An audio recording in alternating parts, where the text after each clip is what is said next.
هنتكلم النهارده على بعض الاكلات اللي بتاثر بالسلب على الحوامل وما ينفعش ياخدوها طول فتره الحمل عشان هتاثر بالسلب عليهم. وماليش دعوه، اصل بنت عمي خدتها وما جرالهاش حاجه، وبنت خالتي خدتها والدنيا ظبطت معاها. احنا مش زي بعض، وممكن حاجه بسيطه تاثر على حملك ولا قدر الله تخليكي تفقديه.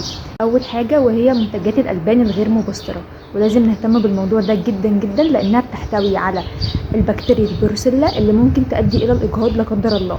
عشان كده اي نوع البان غير مبستر مش مفضل خالص ان انا اخده، سواء لبن سواء جبنه قريش. لازم اتاكد ان الحاجه من مصدر نظيف وكويس جدا قبل ما اخده. تاني حاجه اللحوم المصنعه زي ايه؟ زي اللانشون والبيبروني والهوت دوج.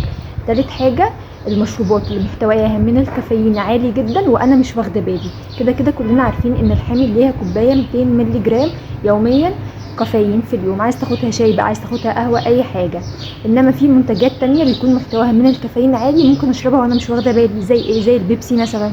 فده هيخلي الكافيين يتنقل للجنين ويأثر على نمو القلب والجهاز العصبي ليه.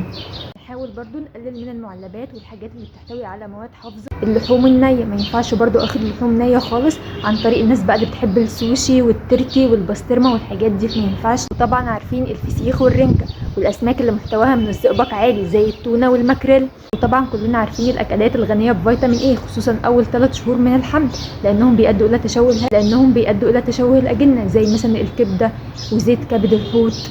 كل الحاجات دي ما تنفعش. طب هل فيتامين ايه من المصدر النباتي زي من المصدر الحيواني؟ لا طبعا، المصدر الحيواني بيكون مضر اكتر بكتير، وده اللي بنمنعه خالص. انما اللي بيكون في المصدر النباتي زي البنجر والجزر والحاجات دي بنحاول نقلل منها، بس مش بنمنعها منعا تام. برضو معانا القرفه والاناناس والتمر من الحاجات الممنوعه اول 3 شهور، لانهم بيزودوا من انقباضات الرحم، فيفضل ان هم يكونوا في الفتره الاخيره، خصوصا لو عايزه اولد طبيعي، لانهم بيحسنوا من ده.